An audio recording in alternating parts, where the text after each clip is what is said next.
Welcome, friends, to another edition of Wolff Responds. I want to talk today about socialism and communism and how they differ. And I want to do that because it's a topic that comes up a lot, but it's also a topic upon which our great leader is badly confused. I understand it's not the only thing that overwhelms him, but here this one clearly does. As you can see, if you caught his latest condemnation of Zoran Mamdani, who's running for mayor of New York and who is a self-described socialist. For weeks now, Mr. Trump has said he wouldn't allow Mr. Mamdani to become the mayor, as if he had that power, that he would not stand by. So I guess maybe he's going to sit down. The bottom line is he kept calling Mr. Mamdani a socialist, and he did that taking a deep breath as if he was saying something remarkable. Now, Mr. Mamdani, to be fair, has never hidden the fact that he is a socialist. He's proud to be a socialist. So Mr. Trump's discovery isn't such a big deal. But then the most recent remark of Mr. Trump caught my attention. Mr. Trump, in the middle of denouncing Mamdani yet again for being a socialist, changed and made a self-criticism. That really got me going. Mr. Trump doesn't do that very often. He said he's not a socialist. He's a communist. And he took an even deeper breath as if he was really telling us something. Well, he wasn't. And I decided to take these few minutes to make sure that you understand what the difference is. Because here in the United States, very little attention has been paid to the difference. In fact, the tendency has been, for the last 75 years at least, to deal with socialism, communism, Marxism, anarchism, as if they were kind of synonyms, more or less the same thing. Nothing worth making distinctions among them. All of that's wrong. All of that's about the Cold War, and all of that's fading now. Pretty soon it won't be any more remarkable saying somebody's a communist than it now has become unremarkable that Mr. Mamdani and quite a few other politicians are socialists. But I want to explain that, and that's what I'm going to do. First of all, there is no country in the world, no nation, that has ever been or is now a communist society, organized in a communist way. Yes, I know you're used to the New York Times or the radio or the TV referring to countries as communist. But that's ignorance. That's not serious. Let me explain. The Soviet Union, which for most of the 20th century was the number one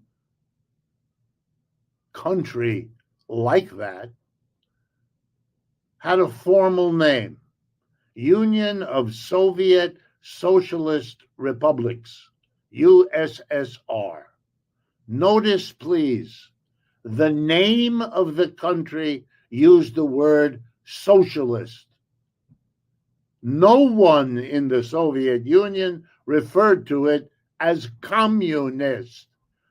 Only people far away and very hostile, like in Western Europe and the United States, referred to the Soviet Union as a communist society because they didn't understand the difference. Let me take a second example.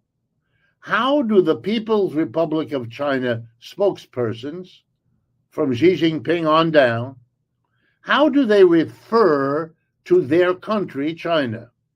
Answer: China is, and I quote, socialism with Chinese characteristics.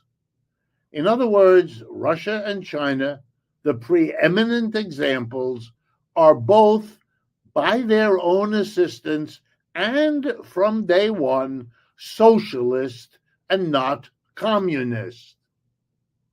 Well, what is the name communist about then? It's the name of a political party. In Russia, it was called the Communist Party of the Soviet Union. In China, it's called the Communist Party of China. It's a political party that believes in, favors, and operates a socialist economy. They've made that clear for at least the last half century. If it hasn't penetrated Mr. Trump's understanding, that's kind of on him, not on them. Wow. So what exactly do these words mean? Well, first, a little history. Where does the name Communist Party come from? Well, it comes from, guess what? Socialism. You see, in the 19th century, socialist parties began to grow in Western Europe, eventually in the United States, and so on. Then the Russian Revolution happened in 1917.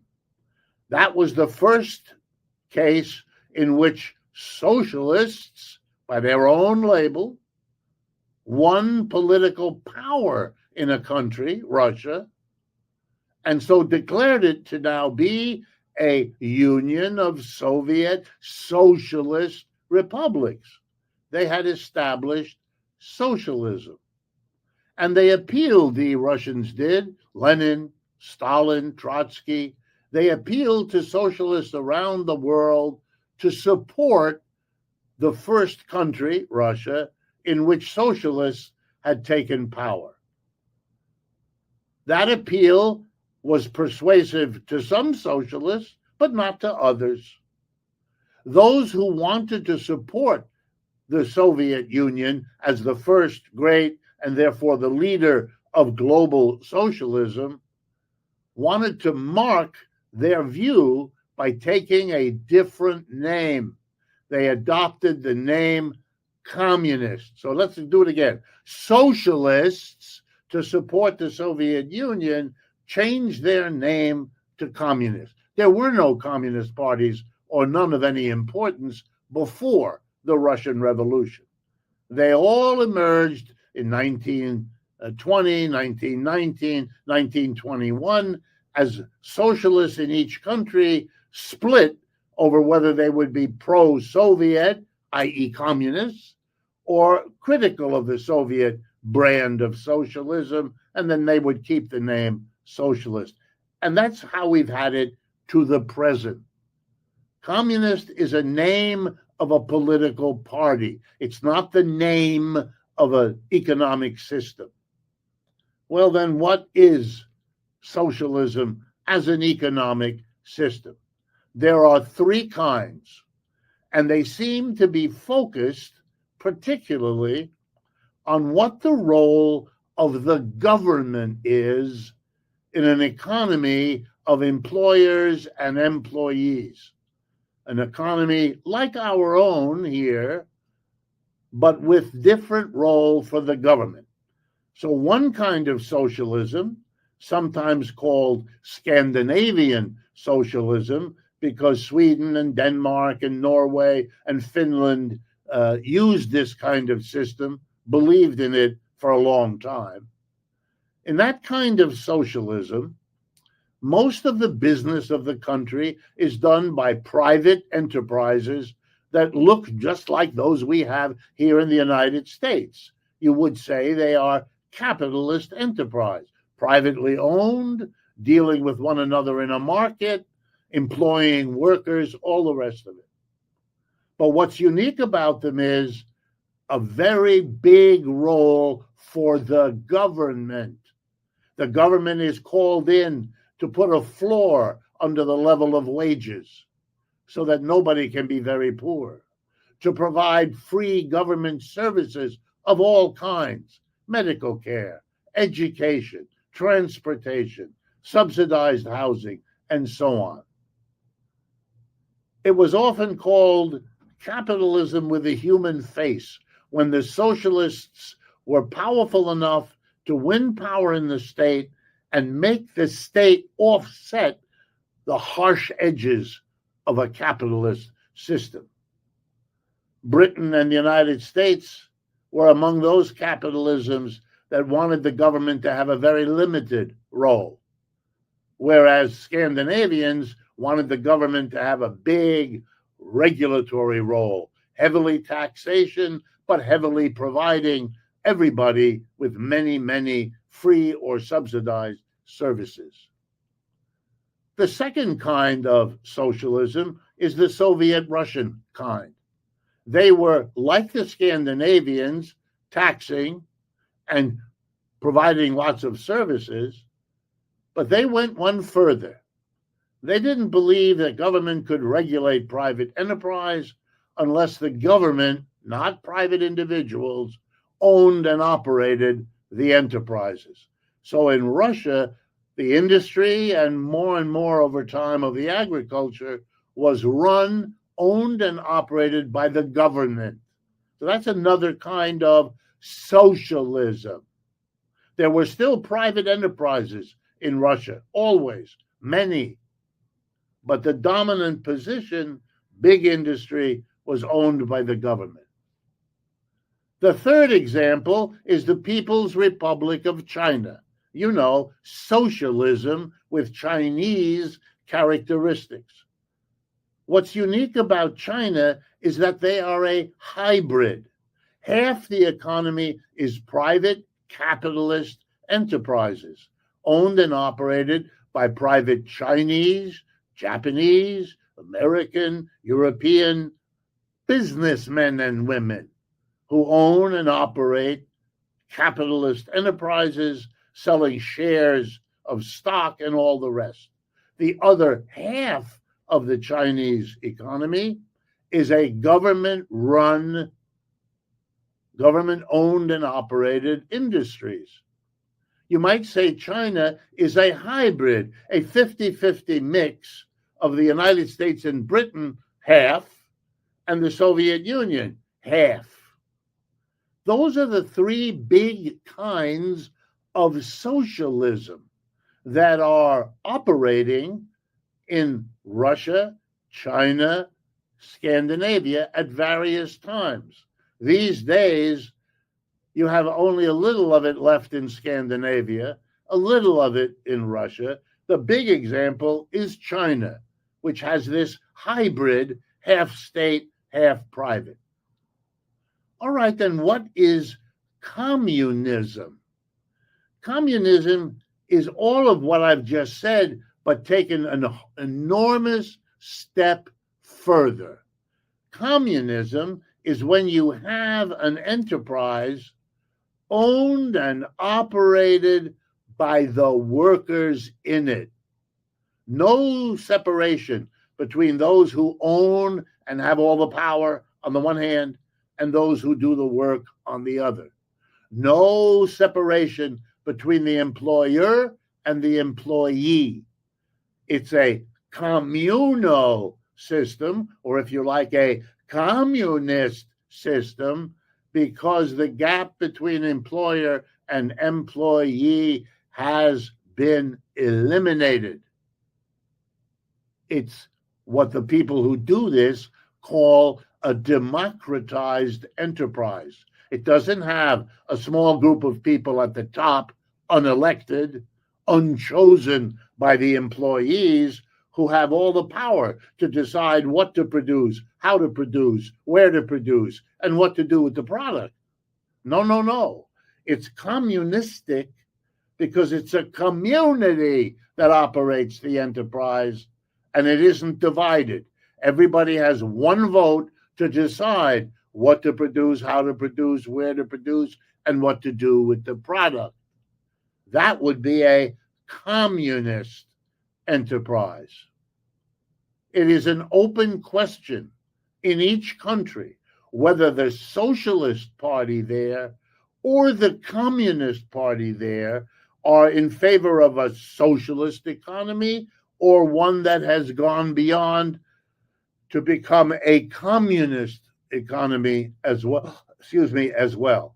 So far, no country has yet tried to establish a genuinely communist economy, one in which factories, offices, and stores were owned, operated, and run by the workers and nobody else. But here's an irony.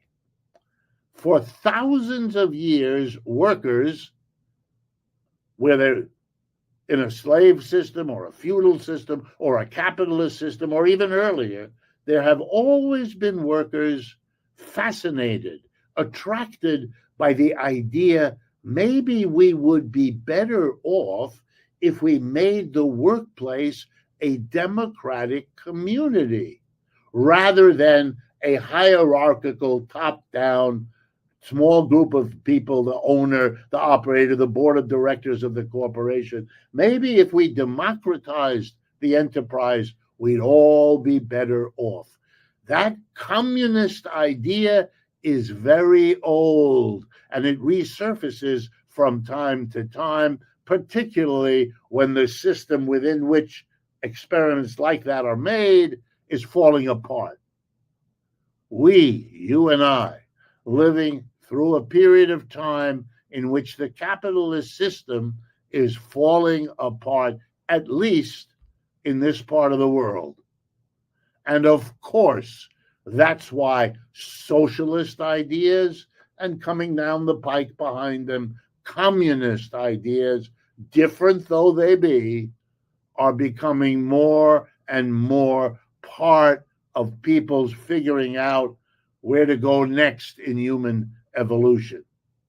And of course, those people who are terrified of leaving the system they know, no matter how unequal or dysfunctional it is, they're the ones who don't want to know anything about it, who don't care about the difference between socialism and communism, who deal with them as if they were the same, and who denounce anybody who wants to go in that direction with whichever word they think will do the most damage, like Mr. Trump.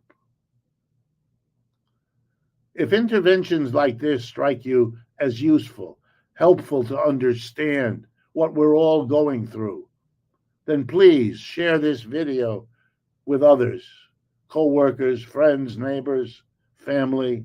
That's why we make them. And of course, if you can help us financially cover the costs, that would be enormously appreciated as well. Thank you.